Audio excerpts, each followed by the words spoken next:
Hello, what is up? What's good? Welcome into the OnlyBets Sports Podcast, Friday edition, alongside Sir Best. Drew looking on the Prince of Picks. Got an action-packed show lined up for you guys today, as we're going to be covering the sports landscape for the next couple of days here as we head into the weekend. Of course, we got the World Cup in action. We've got Major League Baseball. We got the W on the court tonight. So we've got quite a few things here to cover. We'll get to it here shortly. Maybe let me go ahead and bring in Stern right now. We'll do it quickly here. So, Mosh, good morning, dude. What's going on? Happy Friday. How you doing? We're doing good. Unfortunately, the Yankees dropped yesterday, so not so great on that front. But other than that, we're looking forward to a really nice day here. We got the PGA going on. That's really a fun tournament. Everywhere you can find a lot of live value. I took Scotty Scheffler. I posted this out on our Discord at minus 150 to finish in the top 20. And I think that was phenomenal value. Just be on the lookout for some stars. People bounce back, people get bogeys. There's a lot of opportunities everywhere. And then we got the UFC this Saturday night, which I'm very excited for. I mean, we're coming off an event on the White House where every single fight ended in a KO or TKO, which I don't know if that's ever happened before, honestly. To be fair, it was only 7 fights, but it was still very, very impressive. This Saturday night, a little less impressive, but there's a lot of jockeying going around, and I feel like a lot of the fights are going to be very relevant to whether these fighters can stay paid and employed in the UFC. So I'm very excited to see it out. Article came out last night. I'll be sharing a pic with you guys soon. But Drew, let's bring you in. How did you do yesterday, man? Drew, you with us? Am I with everybody? Prince, You can you hear are. me? Yeah, I can hear you. I think he's having issues connecting. Yeah, stupid Twitter Spaces. All right. So I went 0-1 yesterday. Yankees did not get it done. I am going to go back to the well though today. Prince, how did you do yesterday? Yeah, I went 3-1 yesterday. Had a nice bounce back day after a struggling day on Wednesday. Had a good day Thursday. So we hit on Czechia, South Africa, both teams to score. We also hit on another WNBA play. Angel Reese 10 plus rebounds, Caitlin Clark 18 plus points.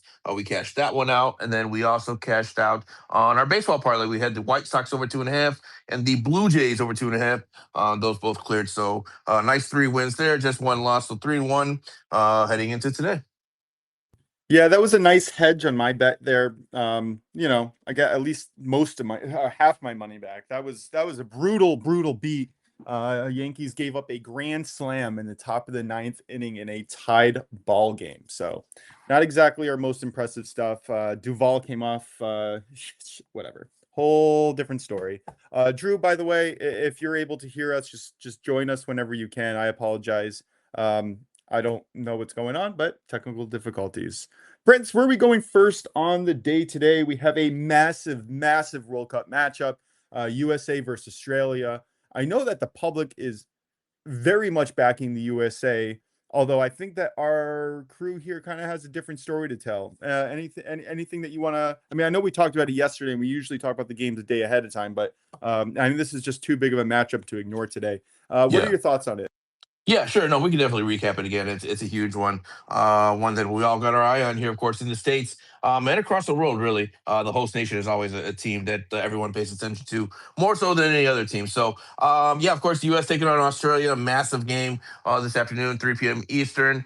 Both of these teams sitting at 3 points in the table right now. Both of them coming off of surprising results in terms of how they won. Of course, the U.S. with the beatdown of Paraguay 4-1, sitting at a +3 goal differential, and Australia, shocking the world here, beating Turkey 2-0. They're sitting at a +2 goal differential, which, by the way, guys, goal differential is very important when you're talking about group play because it is your first tiebreaker. So to break it down here real quick, guys, just going to give you guys a real quick 101 on how the group stage works. You play 3 games within your group. After those 3 games are done, you get 3 points for a win, 1 point for a draw, and 0 points for a loss. After the 3 games are finished, whatever team has the most amount of points wins the group, and second place and third place. If there's a tie in the same amount of points after the 3 games are played, the first tiebreaker is goal differential. So getting a good goal differential is extremely critical in terms of where you're going to finish in the group. Why do you want to win the group? Well, if you win the group, you're likely to play a third place team from another group in the knockout stage. So you're highly incentivized to win the group because, in theory, you have an easier matchup, quote unquote, easier matchup. Of course, there is no easy matchups in the World Cup, but you'll have a more favorable matchup in the first round if you finish first in your group. So there's a lot of incentive to get first place, which means there's a lot of incentive to run up the score when you can and get as many goals as you can and boost that goal differential as much as you can in case there's any tiebreakers. You're likely to win that tie. So just a quick rundown of how that works. But anyway, here, of course, U.S. Sitting at +3, Australia +2. The winner in this one will likely win the group. Actually, I think they will win the group. I believe that should be confirmed. Not 100% on that. I have to do some more math and double check that. But in any case, very critical. They will secure their spot in the next round. Whoever wins this one. U.S. is heavily favored. I don't want to say heavily favored. Heavily favored by the public, I would say. I think everyone here is on the state side of things here when you talk about money line. I do expect them to win. They are the better side on paper. They did look more convincing. Australia, basically, their 2 goals came off of like 2 chances. I mean, they bunkered in the whole time, hit Turkey on 2 counterattacks, scored, and just bunkered in the rest of the time. So it wasn't like an outstanding performance from Australia, whereas U.S.'s performance really was outstanding. And so I think US has more momentum right now. I like them on the money line. I lean towards them, of course, to get it done here. But our official play is going to be both teams to score because just as good as US has been going forward, they've been quite equally as bad defending. They have not had clean sheets. I think they've conceded in several straight. I'd have to look up the numbers here to confirm what exactly that number is, but they concede regularly almost every game. And so I do think Australia with the great counterattacking forwards up front, should be able to score a goal against the United States. So I think if U.S. wins this one, they're going to need to score at least 2.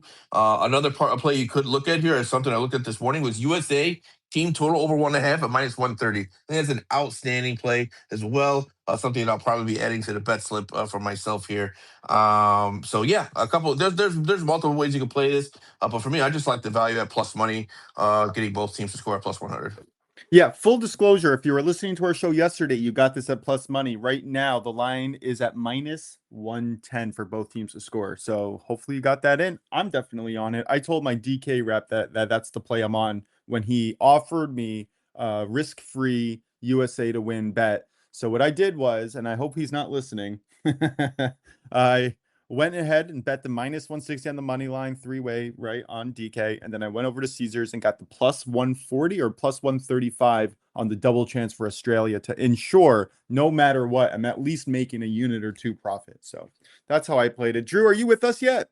Yes, I am. Yes. Sorry about that. Welcome in. First, how did you do yesterday, and do you have any thoughts on the USA versus Australia today? I think I did pretty decent. Gage Jump, he's a really good rookie. He has 7 innings pitched. The Angels offense didn't show up, but I went 1-1 because we hit the Switz, the cheese, yesterday. So 1-1 is good. And USA Australia, I really like the over on that. I really like what kind of like Prince is saying. It's just like the U.S. can score, of course, but their defense is very, as the kids would say, like sus, very suspect at the end of the day. I do have a play actually for the World Cup for today and tomorrow. So, Why don't you lead us right into that, Drew? oh yeah, perfect. The play I have today, I'm definitely telling Prince's, of course.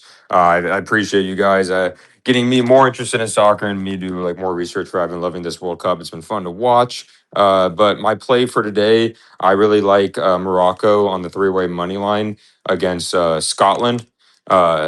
Here, so I just think I think it's really good value. I think Morocco is like the stronger team overall. They actually during qualifying, I like looked this up. I didn't realize it. Morocco qualified with a perfect 8-0 in qualifying, and they claimed 7 points from their 3 group games at AFCON. So I overall, even though Scotland has won a few straight games recently, I really like the value on Morocco here at -150. Prince, what are your reactions there? I know a lot of smart people are on the Morocco side here. What are your thoughts? Yep, I'm right there with you. Lockstep, 100% with Morocco. Morocco is the better side for sure. Look, Scotland is they're happy to be here. They're a team that really struggles offensively to create chances and finish chances. So I also like under in this game. I think you're likely to see a lower scoring game just because Yeah. Morocco is pretty solid Oh, defensively. she's upstairs in her office. Yeah. Sorry about that. Drew, did you want to mute yourself real quick? Yeah. Oh, sorry, my mic was on. Okay. So Yeah. I have a plumber here, and he Okay. wants to talk If about. Oh, No you're problem. good. He's If you got I yeah. If you you know got something going I'm on, good just now just make though. sure to mute. Yeah, just make sure you mute yourself. If you got something going on. But anyway, yeah. No, to your point, I was just saying that it's a lower scoring game. Morocco is a solid defensive team. Scotland, they hang their head on the defensive side, but they don't really score goals. So I like Morocco in this one for sure, but I also like a lower scoring game as well. And then Drew, if you have another play, unless you're busy, Yeah, I do.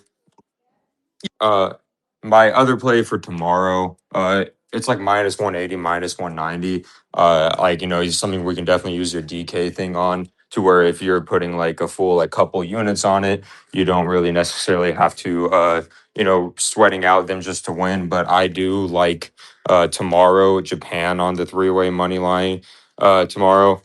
I just think it's like again another one that's good value. I think they're better.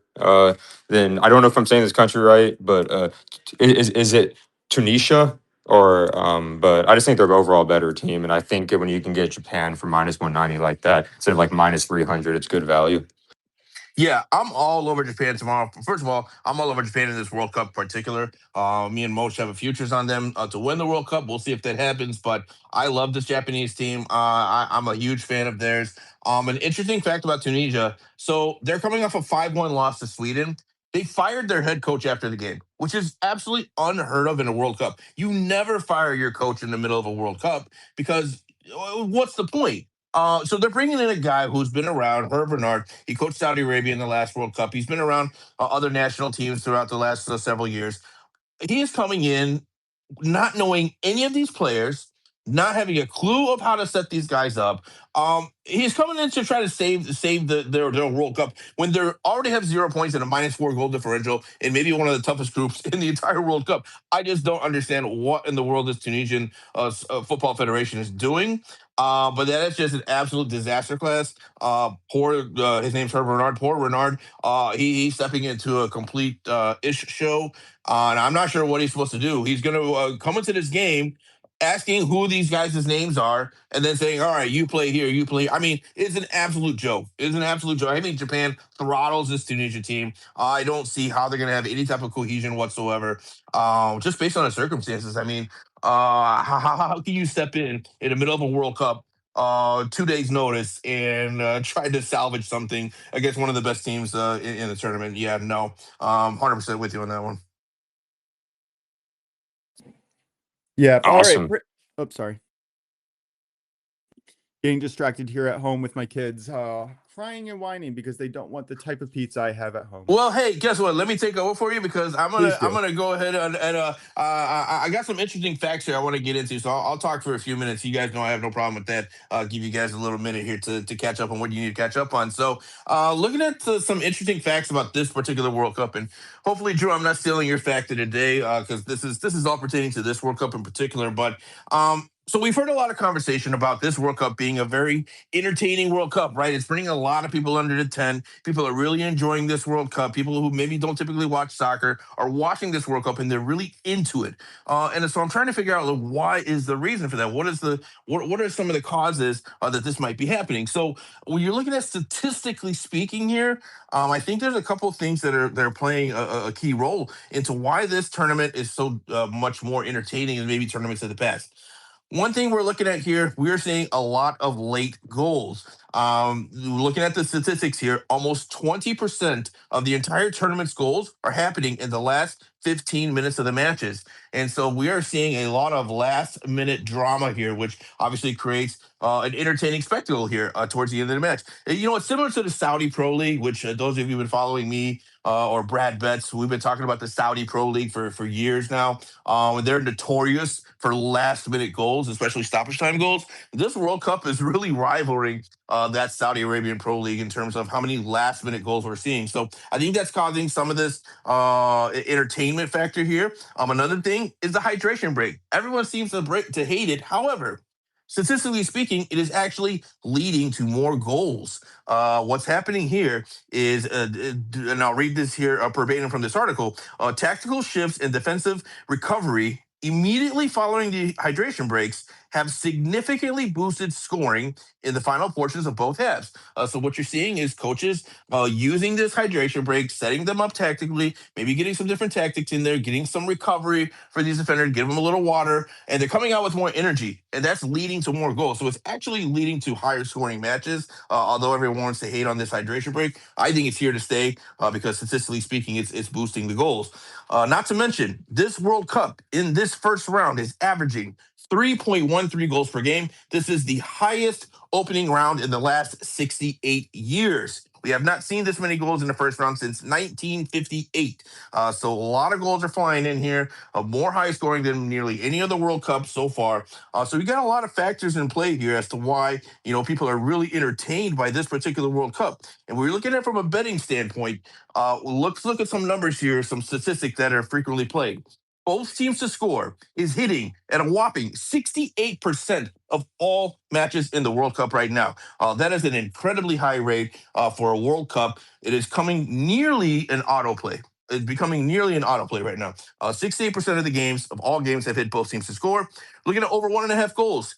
82% of all matches have hit over 1.5 goals. So again, we are seeing goals flying in this tournament. Lots of fun, lots of high scoring matches. Over half a goal. 96% of matches. In fact, based on my research, I think there was only one match, which is probably the most infamous match, that ended 0-0, Spain and Cape Verde. Apart from that, every single other match so far has seen at least one goal, which is incredible. Side note, maybe if you guys want to parlay, some over half a goals on some games, I'm not recommending this officially, but you probably have to add like 8 or 9 legs to it. But right now it's hitting at 96% clip, so it's likely to hit. Now might be a good time to play something like that for fun. Maybe throw a unit on it or something like that, see what happens. But yeah, I mean, we're seeing a lot of goals. Even over 2.5 is hitting 50% of the time. So even that is a 50-50 right now. And then one final stat I'll give you guys here is we're seeing a lot of free-flowing play, right? We're seeing less stoppages during the run of play. That's statistically supported here. We're looking at corners.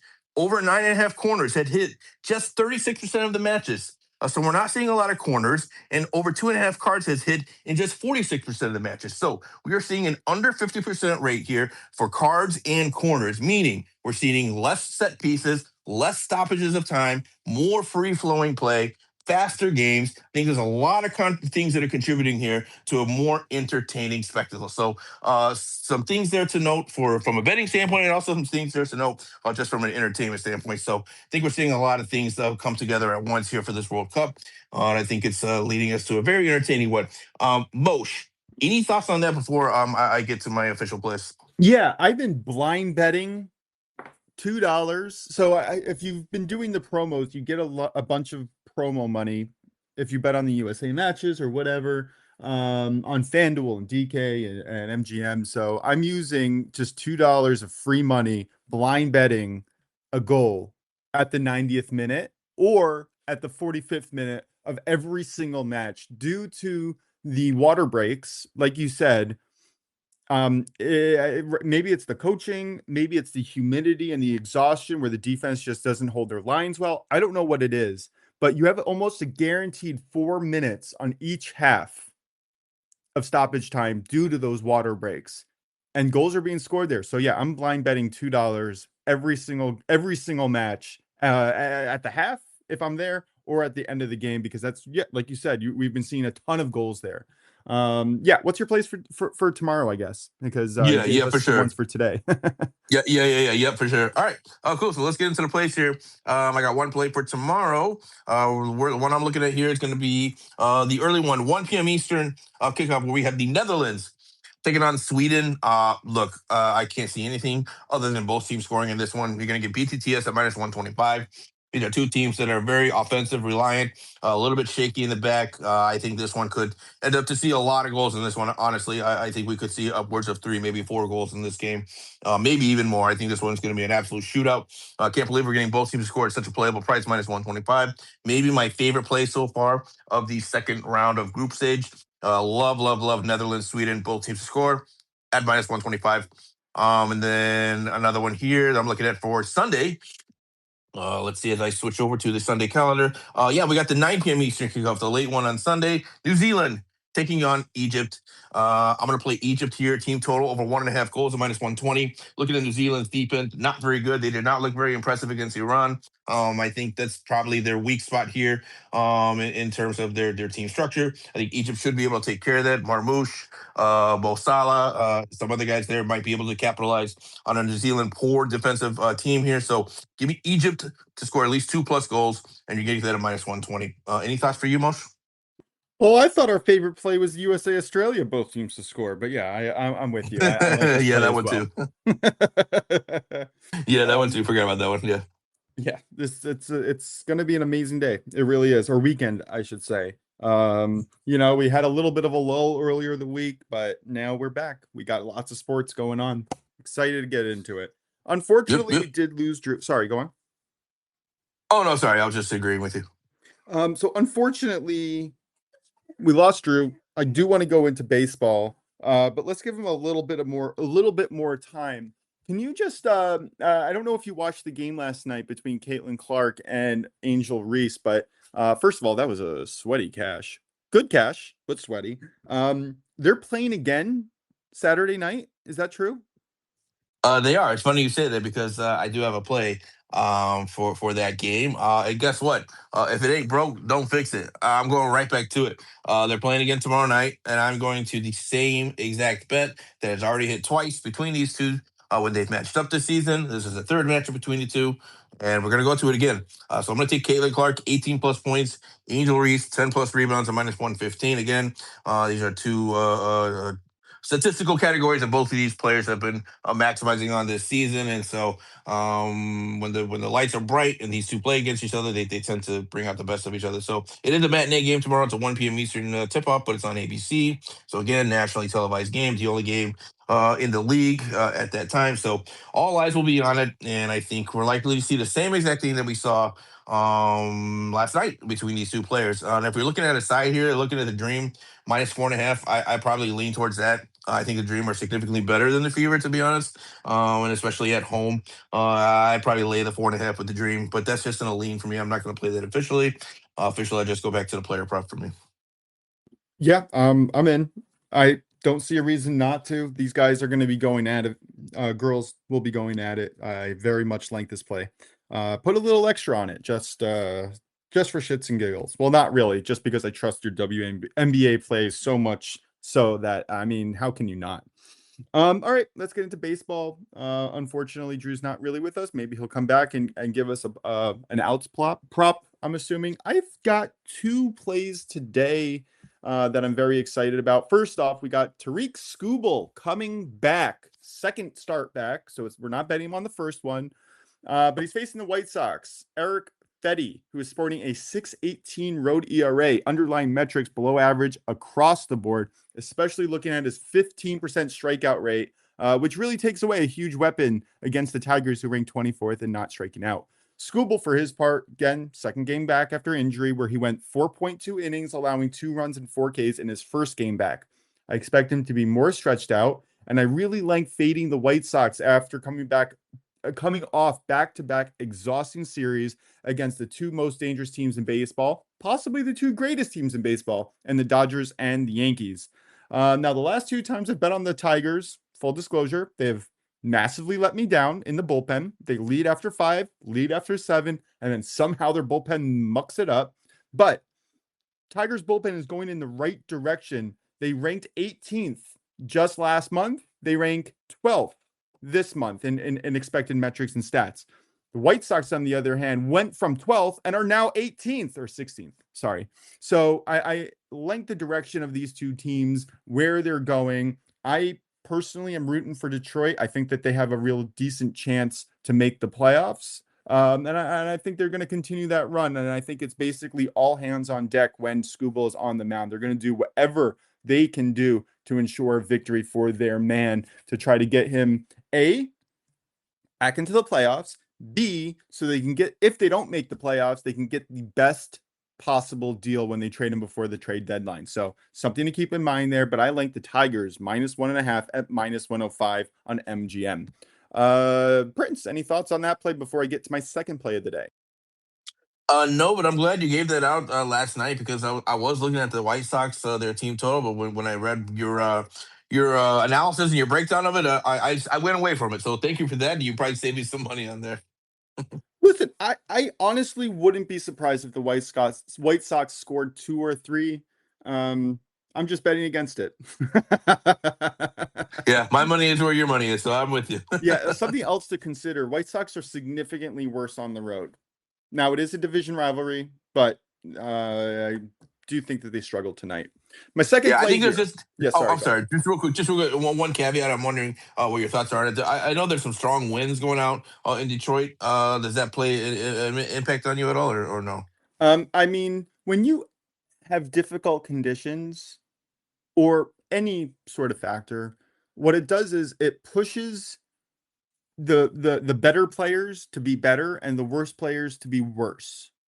Meaning the effect that it's going to have on Scuba is going to be a lot less than it's going to be on Fetty.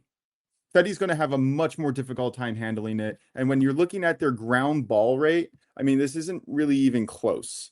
Scooble is the elite of the elite. He has a ground ball rate. He has a ground ball rate of near 50% this year, while Fetty has under 40%. So if you're looking at the weather and who's going to be affected more, it's definitely going to be Fetty, who also did, if you remember last year, had a string of giving up I think it was 1 or 2 home runs in like 4 or 5 games straight in the middle of July last year. I have to double check that, but I do know that he significantly struggled last year with the long ball. And with the low strikeout rate, I really do expect the Tigers to get a lot of contact today. So I like the Tigers in every which way, shape, or form. I know Matty Ice is on the Tigers money line and the team total over 3.5. I'm much more comfortable with the -1.5 at near even money. All right, second play here. I'm going to go back to the Yankees yesterday. Now, they really put up a dud here, but they're averaging over 5.5 runs since Judge left the lineup. I really went over the Yankees yesterday on my take for them. They didn't get it done. I think they get it done today. Yankees -1.5 at -113. We're backing Cam Schlittler on the mound here today. He has struggled a little at home but relatively, it's a 3.03 ERA. And that's really compared to like a 1 something on the road. So I'm not expecting trouble from Schlittler. I think he's calming down a little bit after, once the summer weather gets in, you'll see a lot of these pitchers, especially the young pitchers, struggle a little bit. I don't know if it's the humidity, the heat, the playing baseball for 2 months where you're starting to get tired a little bit, but usually you see them after a few games kind of settle down, and I think that's what we're going to see. I also really like fading Rhett Lauder. This is his second start back for the Reds. The underlying metrics are not really all that impressive. Nothing here tells me that he's going to be able to handle the Yankees. And if you're looking for a bounce back day, I think that the Yankees are a really good shot. So -113 was a decent enough price for me to take the Yankees on the run line here on FanDuel. Any thoughts on the Yankees today? Yeah, I'm happy to hear that you're on this game because I am too. I have a two pick parlay, team total parlay that I'm going to be attacking today. The Yankees is one of those. I like the Yankees over 3.5 runs for all the reasons that you just said. I think the Yankees are in a good spot here to get up some runs against a maybe subpar pitcher. And then I'm also looking at the Dodgers as the other team here. I like them over 3.5 runs as well at home, taking on the Orioles. Orioles come to this one, 23rd in ERA, 25th in runs allowed. And of course, the Dodgers are first in nearly every category when you talk about hitting. So I think we're getting two really good teams in great hitting form right now, and in very favorable matchups to put up some runs. So for me, I like the Yankees and Dodgers both over 3.5. Hey, listen, the Yankees and Dodgers are the 2 best teams in baseball, in my personal opinion. Borrowing that phrase from Drew. Yeah, I like it. No reason to stop them. Dodgers have also been hot. They're playing Baltimore, who has struggled recently. Yeah, I like this is a good shot. This is a really good play, I think, and I'm looking forward to watching some Friday night baseball. Heck yeah. Yeah, Uh, it's by the way, it's minus 137. I forgot to say the odds. Yankees, Dodgers, both over 3.5 is at minus 137. I think I got this at minus 115 over on Caesars if you're shopping lines. So Even definitely, better. There you yeah, go. definitely look around over there. Also, shout out Brad Betts, who just came listening to our show. No pressure, but I'd love to hear from you how your World Cup experience is going so far. Yeah, that's gonna do it for me. Those are the baseball plays. Why don't we head into the UFC a little bit? We got a really fun matchup fight night coming up this Saturday night. Like I said, this is gonna be a lot of jockeying for positions. There's no real title fights on the line, but a lot of these fighters are gonna. This is the last time. If they lose, they're out. They're not. I mean, not necessarily out unless they show a really, but they're really going to have to push to keep contracts. It's hard to keep all these fighters in line paid with consistent work. You really have to show out. And I think that this Saturday night's going to push some people out. I'm going to go with a slightly minus juicy number. Not usually what I like doing. I do have a card. This is definitely my most juiced of all the picks, but I'm going to take Andret Lima money line parlayed with the over 1.5 rounds minus 160, half a unit on Bet 365. Andre Lima is just favored for a good reason. Boras does carry that power, but Lima has a significant advantage on the mat here. I expect him to bring it down to the mat, dominate from there. I think Boras will be able to hold his own just for a little bit, but I do like Lima to get it done somehow, anyway, anyhow. That's really my take on that. I do think that he probably gets a submission or a KO. I don't know, but I do like Lima. But again, when you are talking about fights going down to the mat, you usually have a feeling out process among people who are veterans, and both of these people do have that experience. So getting the over 1.5 rounds and parlaying that with the money line that is sitting at like minus 500, I think offers extremely good value. Prince, I know that you're not so familiar with the UFC, but any thoughts here or anything that you're looking forward to seeing this Saturday night? No, like I said before, I'm still learning about the UFC, so I'm not really at a point to where I can start making analysis on it yet. But I will say I hope it's just like last weekend because that was a lot of fun. I have to say, I don't think that we're going to see knockouts in every single fight this weekend. Darn. Oh well, I'll Um, still watch it.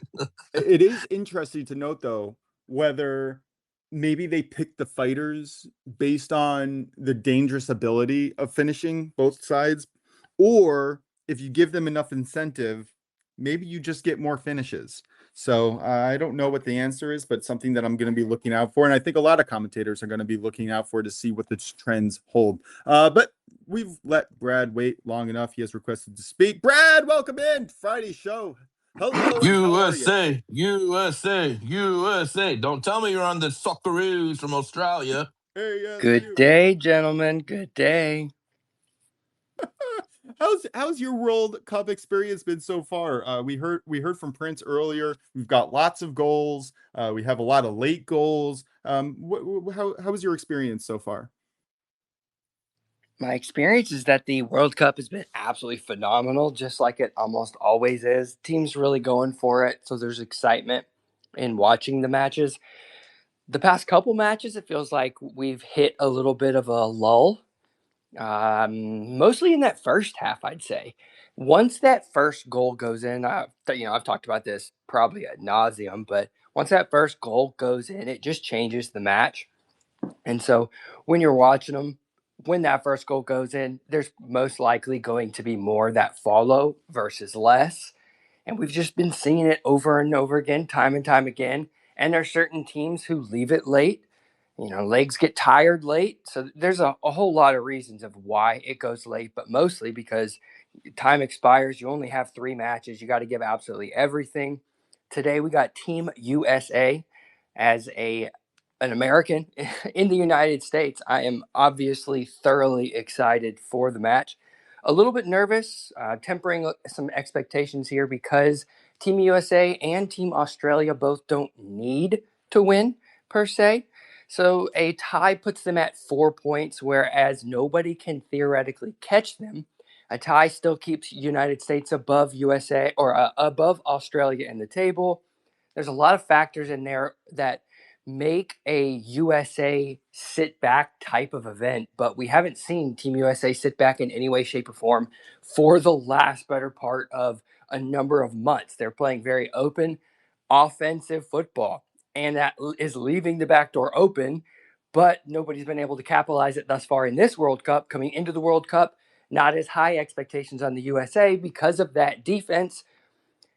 I don't know if that first match was more Paraguay or if it was more USA. I'm leaning more Paraguay. They were looking pretty brutal, to be quite honest, and that we'll find out tonight. I believe Turkey should edge Paraguay in the late night. I think USA should score first and probably concede.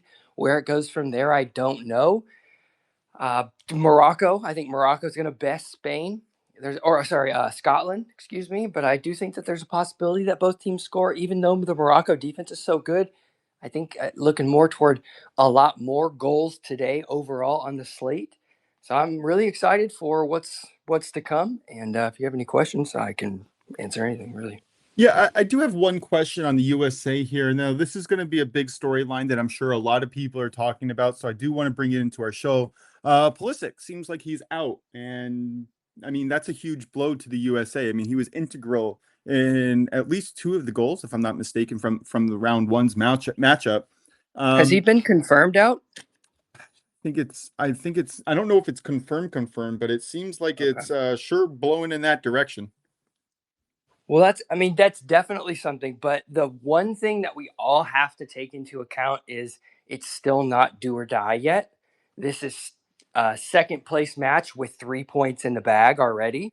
When you've already taken 3 points from the easiest team, and then you still have the hardest team ahead, there just could be a little bit of complacency because you kind of expect that Turkey should get the result. And if you can just keep it tied, you're right there looking super pretty to where a tie for both of them can be successful for both of you guys to move on. The second and third place move on in the group.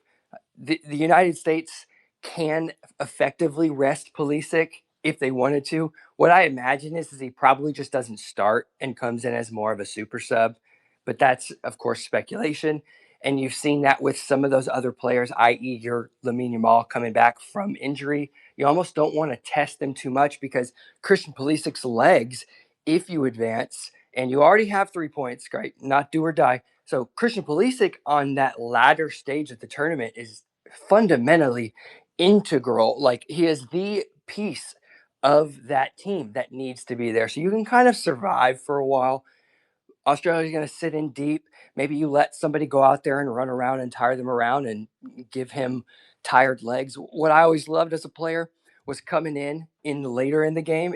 When the younger part of my career in high school was probably this period where I experienced it most, and into the early college stage, I was coming off the bench. And when you come off the bench, there's just something about it where you can really impact the game with all that full energy and excitement and adrenaline pumping. So those subs, and you've seen it throughout the World Cup so far, late in the game, they make the subs and all of a sudden goal, goal, goal, goal, goal, because you just got fresh legs against tired legs and 5 subs and the 35 water breaks. So there's a lot at play today, and you'll see the United States be a little more defensive than they were in the first game.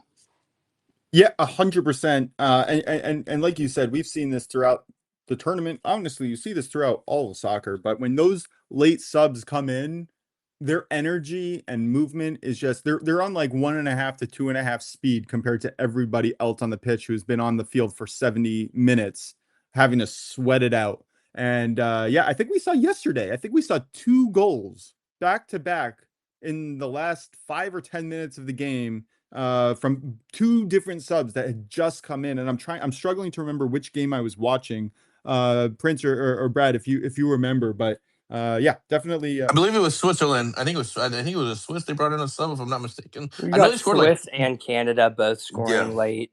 And there's also a part of that is those teams who are picking up points, right? Your Canadas and your Switzerlands, where they dropped points in the first stage, and they're going to be fighting against teams who potentially could be running up the score as well. So if you get an opportunity to score late in the match without sacrificing the back end, you're going to see these teams try to put in more goals versus less goals. You only have 3 matches. You can only get 3 points per match. And the first tiebreaker is head to head, but right after that is goal differential. So some scenarios, there are a lot of them, especially within seeding that third place. Goal differential is going to be crucial. So, like a Canada on that situation where they have Qatar down 1 red card, 2 red cards, look for them to be throwing the ball in, pumping it in, trying to get as many goals as possible. Now, just for clarification's sake, I don't think so, but I'm just asking just in case. Goal differential only matters in the round that you're in, correct? Goal differential matters in the seeding going into the knockout because you only have 3 matches, so there's going to be a lot of teams tied or on the same points. And then the first goal differential or first factor becomes head to head.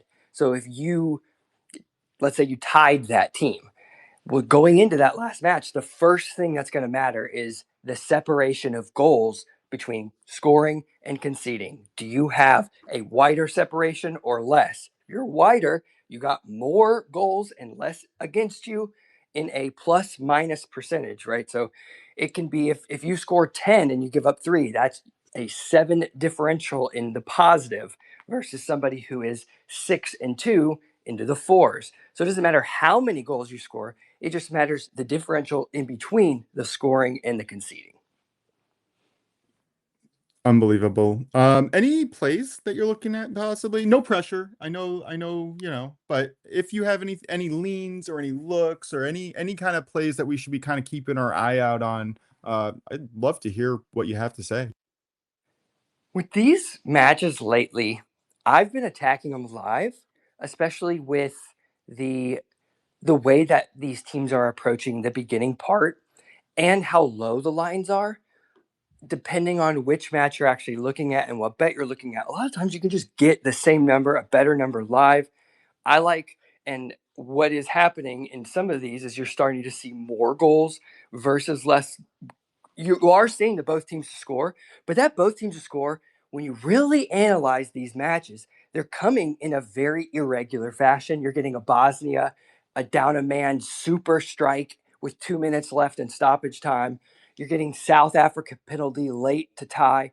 You're getting that Qatar late goal in stoppage time against Switzerland, super, super late, almost random both teams to score. I'm kind of leaning more into that over 2 versus both teams to score lately. It almost helped me yesterday with the Switzerland match where they put up those goals late. I almost thought we were just going to get out of there with a push, and then all of a sudden, bang, bang, bang, bang, bang. So that's what I personally am going to be looking at.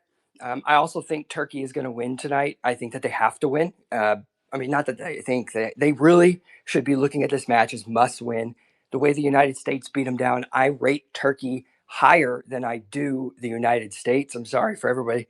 Not the way the United States is playing in current form, but that's only one match. It's a small sample size. I feel also Turkey was very unlucky against Australia, per se, where they didn't take the chances that they had in front of them.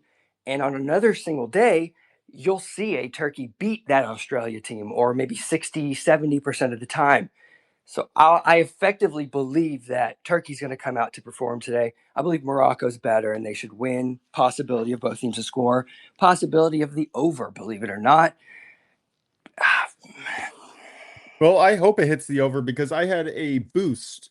So I have basically a risk-free bet on the over 2 on that one at plus 134. So yeah, I'm definitely on the over on that side. And again, it's risk-free. I bet it opposite sides on 2 different sports books so that I didn't really have to worry too much, but I definitely hope that we get the over. And I'm in lockstep with you on Turkey A. I think it was John Buckets this morning on the early edge who had a play of Turkey's team total over 1.5 at plus money. Do you concur with that one? Because that I played that for sure. That's one that I'm very much behind. The most important thing for Turkey is the dub. But that is the same scenario for Paraguay, which then once one team scores, it'll open up the match. And whether or not Paraguay comes to play and then or scores first and makes Turkey have a very difficult life, and then Turkey scores late to tie, or if it's Turkey scores early and sits back and allows that pressure to be built and put on them and try to counter. I don't know exactly which side of that is going to happen. I just believe that Turkey is going to, over the 90 minutes, edge. They got the half on the away end, and I do believe there should be more goals, but I'm not positive yet. So I'm going to be looking at it early and live, and what I believe if Turkey is actually showing up, unlike what they did against Australia. Yeah, I hear that. I very much hear that. There's a very big difference when these teams are pushing and desperate versus when they're trying to play controlled ball. We see this, and I think that's also part of the reason why we're seeing a lot of late goals, like Prince mentioned earlier. You see that desperation and the level of play. And again, I apologize. I can't remember the game that I was watching last night, but it was basically very slow moving score. I think it was South Korea.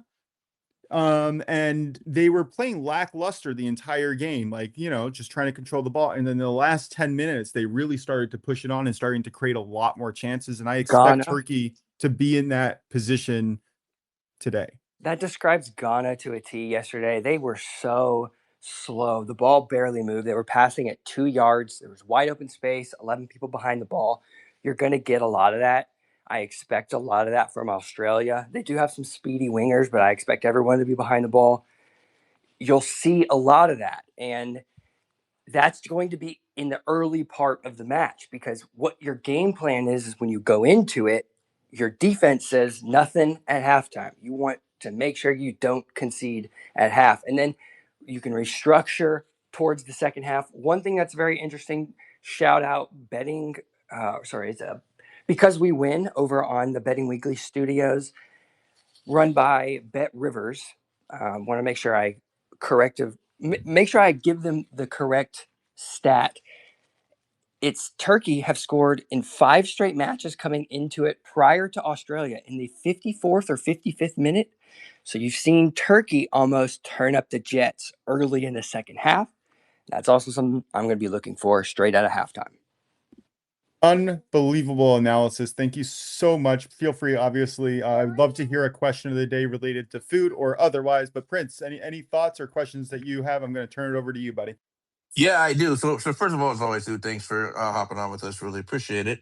Look, I could pick your brain all day for soccer information, but for the sake of the show, I'll try to condense it. So one thing, a few questions I got for you. One, looking to today's game between the U.S. and Australia, one thing that frightens me is Australia on the counterattack with Kunda and Traore up top. The thought of them being singled out, and God bless Tim Ream, but pray that he does not get singled out against one of them, because that is absolute toast. What do you have any thoughts on that? Because that's the one thing that terrifies me. Is their blazing speed going up against our back line. Now, I know we have some speed on the back line, but we're not very solid back there. And Tim Ream in particular is the one caveat that I'm just terrified. I understand he brings leadership, but I'm just not sure about his how do I say, productivity in this game. Any thoughts on that? It's a really good question. And there's a lot of facets to what Mauricio Pochettino is doing with the United States team. They're almost effectively putting Tim Ream in a position to where he doesn't get isolated as much, which is nice, given the fact that he's a bit slower in this career. But when you look at the back line specifically, you really lack the. Whoa, that was an echo in my room. You really lack the captaincy per se, the person who's going to be dictating what the defense is doing, when they're shifting, when they're stepping, when they're passing, when they're clearing. Everything's going to come through Tim Ream, but there's super athleticism right around him. You've got Anthony Robinson in the Premier League. He's a stud at left back. You've got Chris Richards, who's playing tremendous ball, and he's winning every ball in the air. He's super fast, big guy. He's an unbelievable defender, super underrated, another Premier League player. Then you got on the right side of what Richard Pochettino is doing. He's putting effectively a 3 center back, 5 back type of system. It's a 5-3-2 on paper, and it's shifting on the right and left side. He's putting Serginho Dest almost as a winger, but it's really more of a wing back because shout out to former NFL star, I can't even remember his first name, but Freeman. His son, Alex Freeman, is the right center back for the United States men's national team. All those guys right around him are super quick, super fast, super athletic. And then you have the 2 defensive midfield players, Malik Tillman, Tyler Adams, who are effectively playing as a box of defenders. They're not going as far forward. Yeah, they'll push a little bit, but Tyler Adams will sit a lot. That allows for those 2 guys up top, Flo and Christian Pulisic, to almost act interchangeably. Now we'll see what they go with. We can go with Tim Weah. He's a super speedy, pacey player who can do the Christian Pulisic role and be very forward thinking. Without him, that might work. Or he could go with a Gio Reyna. Gio Reyna came in, showed up, played well, possessed. There's a lot of things he could go with. I don't know exactly what he's going with. The defense is set up solid, but the one thing about the United States is they'll play you straight up, and they have played you straight up every single match. And that's not a United States men's national team product. So this new ball that they're playing, if they're getting the better of the team, look for them to win and continue to score. But this doesn't present that type of match on paper. So that's really where my hesitation lies. And because DraftKings has boosted Team USA money line for a bonus bet back. Yeah, that's a great boost, by the way. You can't turn down that one for sure.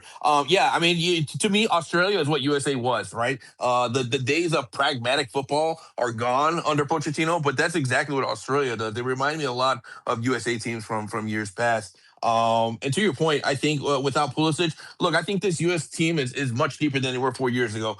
You got a lot more options now that you're not losing too much without Pulisic in there. Tim Weah can do the job. Gio Reyna can do the job for a game or two if you need to give Pulisic some more time to heal his calf. So I think those are great points. And yeah, Tim Ream, of course, he's the leader back there, so you got to keep him in there. And he does have some a lot of athleticism to help him back there. So he hopefully he doesn't get isolated against one of those speedsters. But another question I have for you. This is just more of a general question.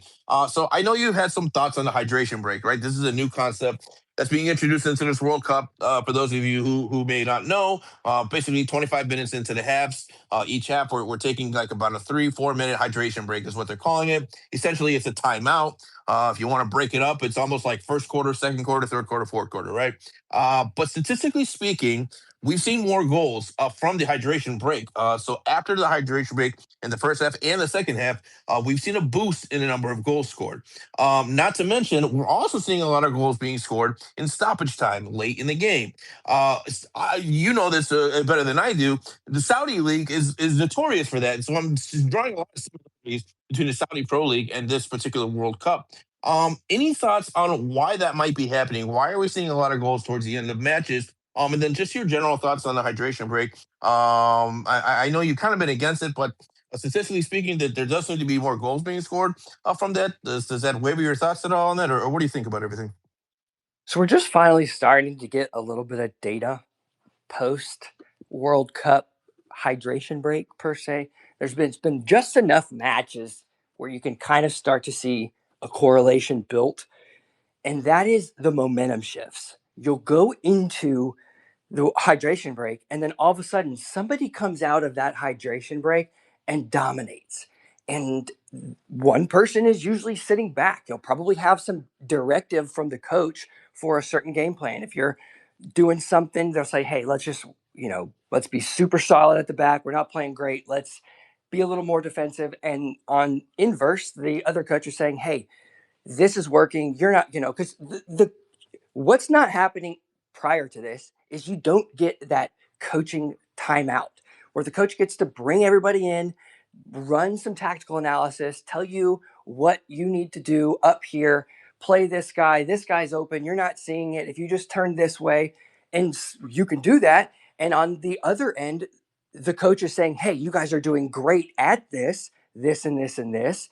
So you almost have two different game plans that might get changed up, and there's been momentum shifts. And not just that, is as legs get tired, minds go. So you don't do the certain things. And also later in the half, you start to do clear ball. If you're getting run over, and just kick the ball up the field, kick the ball up the field, release, step, kick the ball, release, step. And that is to try to get the ball out of your zone because you're not having a lot of success.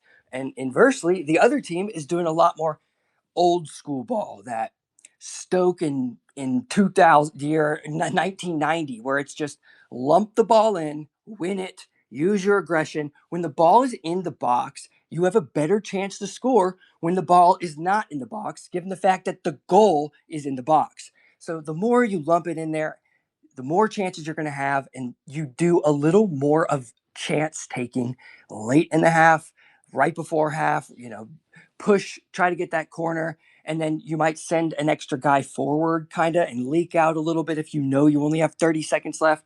You just see a little bit more chance taking. Yeah, couldn't agree more. I think that's an outstanding breakdown. Drew, I see you requested to speak. What's going on, man? You have a question for anything on your mind here, Drew? Go ahead and unmute yourself if you got something. Yeah, I was just saying I loved what Brad said about those breaks, just from like not necessarily just watching soccer, but playing soccer alone. Something that's very beneficial. Like he said, like the coaches get, this is where coaching battle kind of at the end of the day, where they can change the formations depending on what's going on. Because it's very hard in soccer in general from when I played in high school and such. That's like, of course, the highest level I played, where a coach can really, because it's such a big field, it's hard for them to call a formation and change it in the middle of the game and explain why he's changing it and what to do. And that kind of thing can just separate the great coaches, from not the so great coaches. And like he said, the other coach on the other side, that is the one that ends up being the one that gets scored on a lot, may not be able to make the same counter adjustments as the other coach can. And they'll say, hey, if we change to this, but they change to this, we're going to change back to this. So it's a lot of mind games that you're able to do the hydration break that you're not able to do when there is no hydration break. So, yeah. Yep, 100% agree. Brad, any thoughts on that? I think it's 100% spot on, and nothing else for me to add on that. Yep, same here. Okay, Moshe, any more thoughts from you on the World Cup or anything else that we need for Brad? Not necessarily, except for the question of the day, which Brad always has usually an excellent one up his sleeve. But I did want to circle back to Drew. Did you have any baseball plays for us? Yes, I do. I have one that I really like a lot. We're going to Tariq Skubal. Let's go quick with it, of course. We have, I believe, I forgot who they're playing, but regardless of who they're playing, I love this play. Over 16.5 outs for Tariq Skubal, minus 131 his last start. He only went 4.2 coming back from injury, but he had 80 pitches. Hinch said that they're going to treat him as like a normal starter. They just pulled him off 80 pitches because he was like struggling a little bit, and it's the 4.2 innings. I'd be more concerned if it was 5 innings and he had 80 pitches. But they removed like bodies from his elbow, which are fragments of bone that were floating in the fluid. He didn't necessarily need normal surgery for it. They just had a doctor remove it, and he was fine. So if anytime I can get Skubal, who he says he's healthy and fully recovered and not a serious injury, for to go 5.2 innings, I'm going to take it, especially at minus 131. All right. Why don't you just add more units to my position on the Tigers than I already did? Like I want to say close to 4.5 units now on the Tigers. I have them on the money line, the team total over 3.5. Thank you, Matty Ice. I have Tariq Skubal now over 16.5 outs. My model had the Tigers minus 1.5, so I played that there as well. And then I also picked it myself. So there's a lot riding on the Tigers today. I hope they come through. I think they should. I really do. I think they will too. Absolutely love it. One more a quick World Cup fact.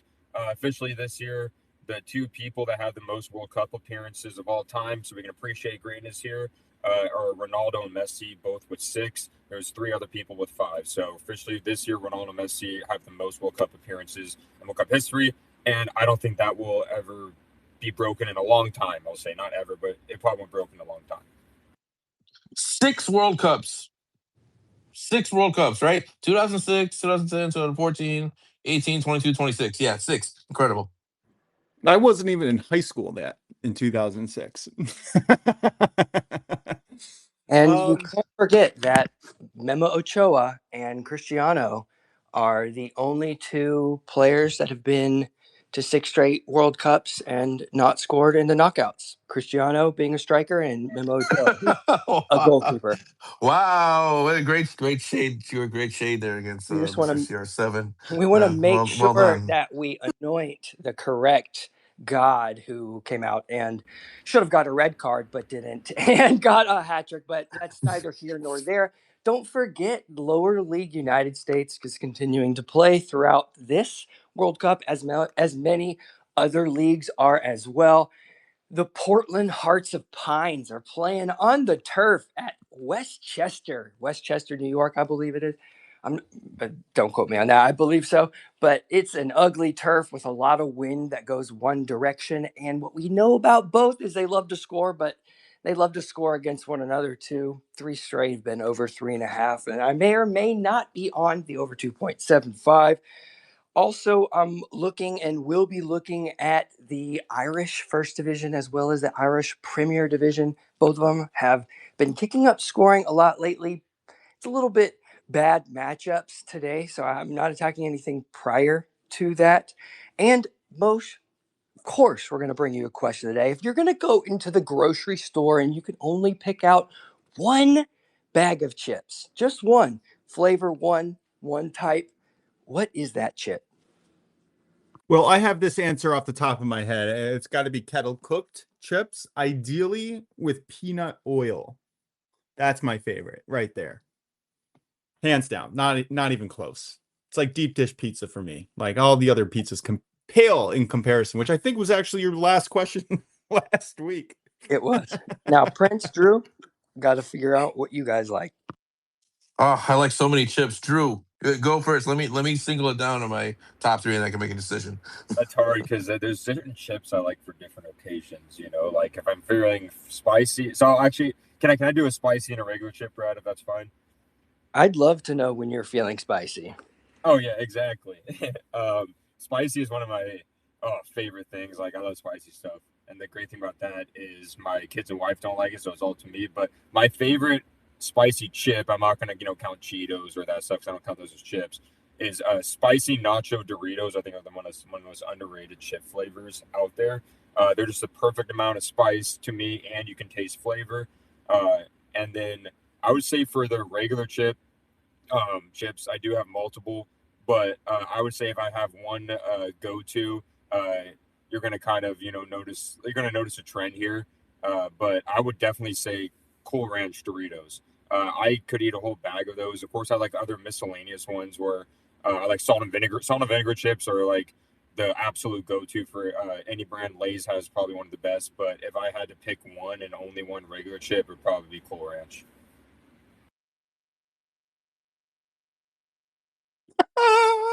I found that extremely entertaining. Thank you. Also, my son wants to say hi. Mikey, what's your favorite type of chip? Say it loud. Say it loud so they can hear you. What's your favorite? Potato chips. Potato chips. You hear it here first, guys. Prince, what's your Love answer? it. Okay. All right. So Yes, I'm gonna go abstract here, and hopefully you guys will qualify this as a chip. Andy's hot fries. I love those. Is that a chip? Can that be qualified as a chip? I'm going to allow Oh, that. Will you allow it? Okay. Thank you. hey, Thank no, you. but Thank you.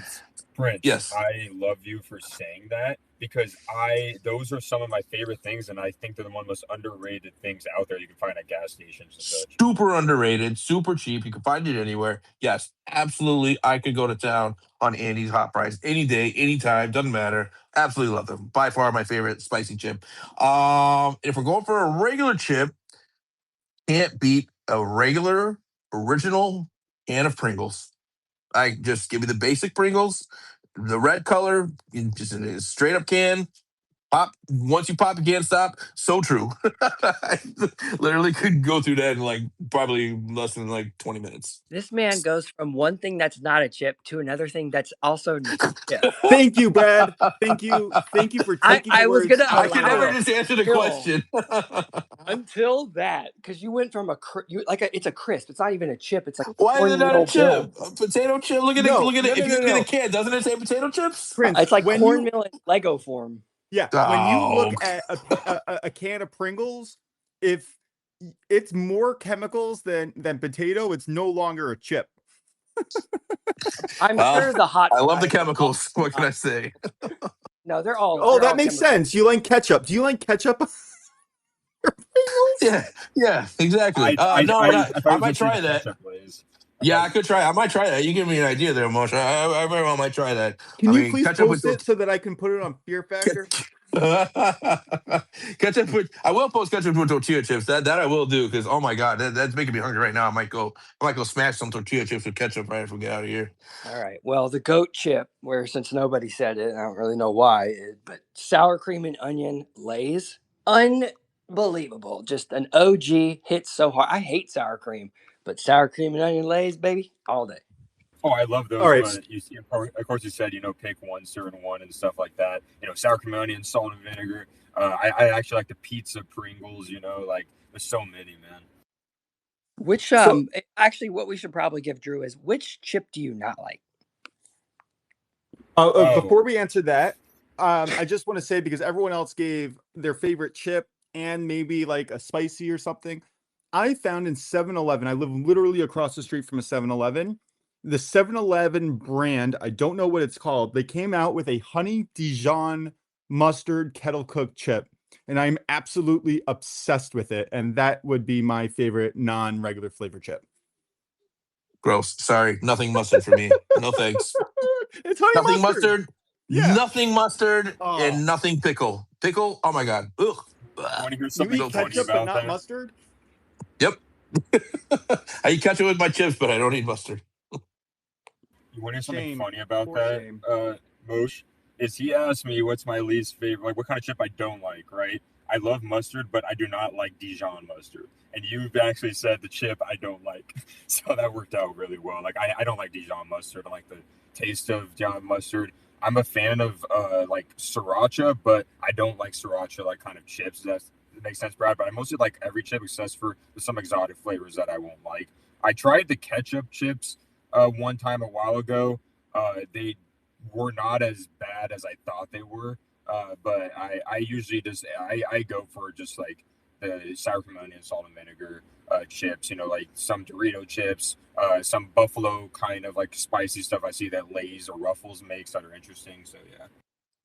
Yeah, the Ever ketchup had- flavored chips. By the way, hold on, I got it because I'm the ketchup chip expert here. The ketchup flavored chips, they're a little too sweet. They're okay, but they're a little too sweet in my opinion. That's why you got to get the real ketchup. You got to just pour it on there authentically. You can't get that mixture that they already mixed for you in a bag. No, you got to get the real stuff.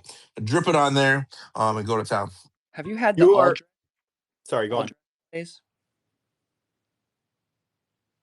Say that again. Have you had the all dressed flavor Lay's? I think I have. Yeah, I've tried a lot of those like weird flavors. Drew, you I think need that has that. like doesn't it have like a mustard flavor in it though? It's Canadian. No, it's like I'm not going to say it's like ketchupy, but it's somewhere in that realm. The all dressed chip is actually super, super good. It's not sold a lot in the United States. You will find it occasionally, but yeah, if you can find it, all dressed. Okay, I'll look for that. I know I bought a bag of ketchup flavored Lay's from Canada. I bought it online once because we don't really. I mean, you can find them here, but it's kind of hard to find. But that's the only thing I remember buying. I don't remember being all dressed, but I'll look those up. Also, they came out with the Lay's flavor of the messy chips. I don't know if you remember those. There's a couple of them. They had crispy taco. That one was terrible, but there was a flavor that was unbelievable. And I have it sitting over here. I'm never going to open it. Just sitting here for memorabilia. Argentinian style steak Lay's. Incredible. Wow, Oh, you never know heard of what? that one. Okay, I I'll am look that up. very interested in that. That is a chip that I would like to have, and I am not a fan of a lot of flavored chips. When you ask like what's your least favorite, I mean like salt and vinegar, all the flavors that you guys have been mentioning, I'm like that is kind of gross to me. I just can't. I don't know why. I just like the plain potato chips once in a while with a flavor, but I can't eat like a whole bag of them. I'll have like one, I'll appreciate the taste and move on. I also want to try I think, Prince, you said Mike's Hot Chips. Was that what it was? No, Andy's hot fries. Andy's Hot Fries. All right, I'm going to go It's try in a that little next time bag. I'm It's in a out. little like a bluish kind of white bag. Has a little picture of a little dude on top. Andy, I'm assuming. You can find them anywhere. Mostly in gas stations, but you can find them anywhere. Don't forget about Patty's plain Pringles. Can you guys make a post? Can we just make a post all together listing out all of our favorite chips? We might need to do that. Because like I really do want all of these suggestions. I'm gonna go buy them next time I'm out in the store. I'm gonna look for them. So if you guys can at least Yeah, send them to me, I'll go get them. there you go. We'll post it on social. We'll make a little favorites list here. Prince, I always like to hear from you because I just never know what to expect and into the food category. Your palate is so different than mine and so unique that it's really just fun to hear because I would never think of eating the things that you eat, but I respect it. I mean, you like what you like. Yeah, I grew up eating a lot of different things. Like I said, we were at home a lot, me and my sister, so we tried a lot of different combinations and stuff. And some of it stuck, some of it didn't. But yeah, I mean, what can I say? I do have an interesting palate. But yeah, I like it. Brad said that a lot nicer than I would have. Yeah, thanks, Brad. Thanks for softly criticizing me there. Politely criticizing me. Thank you. Any last thoughts on the chip conversation, Prince? No, I mean we could go on and on, really, but no, I'll leave it there for now. I mean, I'm sure there's probably some more weird chips I like that you guys are like, ooh, nobody likes those, but can't think of anything on top of my head. Yeah, it is getting it's getting chippy out here. Yeah, I guess I'm All right, I'm not even going to ask Drew for a last thought now. About to put a chip on my shoulder here. Yeah, just putting a chip on my shoulder. Oh no, this is a bad roll. All right, Brad, any last thoughts? Go USA. Alrighty, let's recap our best bets and get on out of here. Appreciate all of you guys for staying with us for so long. This has been an awesome show, Brad. Anytime, anywhere. You are officially a co-host if you want it ever. It's always so much fun and entertainment when you are on the shows. It really is. I really do appreciate it. All right, Drew, why don't you recap us with your best bets? I'll go in the middle, and then Prince will close us off. Yeah, for today, I have school over 16.5 outs at -130. And then we have Morocco 3-way money line at -150. And then tomorrow, we have Japan 3-way money line at -1. Yep, can't say I hate those. I'm playing each one of them. I like them a lot. It's going to be a really fun weekend. I'm going to be in the MLB. Tigers -1.5, -105. Yankees -1.5, -113. And in the UFC, Andre Lima money line parlayed with the over 1.5 rounds for -160. Prince, close us out. Yep. So for me, guys, looking at baseball today, I'm going to take the Yankees over 3.5 with the Dodgers over 3.5. You're going to get that around -130. Shop around. You can probably get a better price.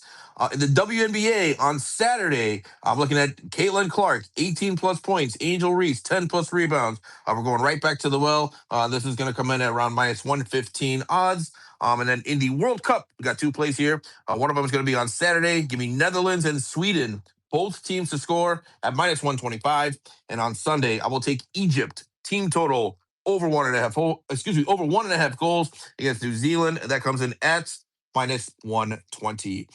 That's going to do for us today, guys. This has been the OnlyBets Sports Podcast, Friday edition, alongside Third Bets, Drew DeLucchi. I am the Prince of Picks. Shout out to Brad, as always, for his great contributions and his great question of the day. We appreciate you guys, as always. Have a great rest of your afternoon. Have a great weekend. We'll be back again on Monday, live on X at OnlyBets Podcast, 11:30 a.m. Eastern. Catch us Monday through Friday. Let's cash out these tickets, and we will talk to you guys all soon. Go USA!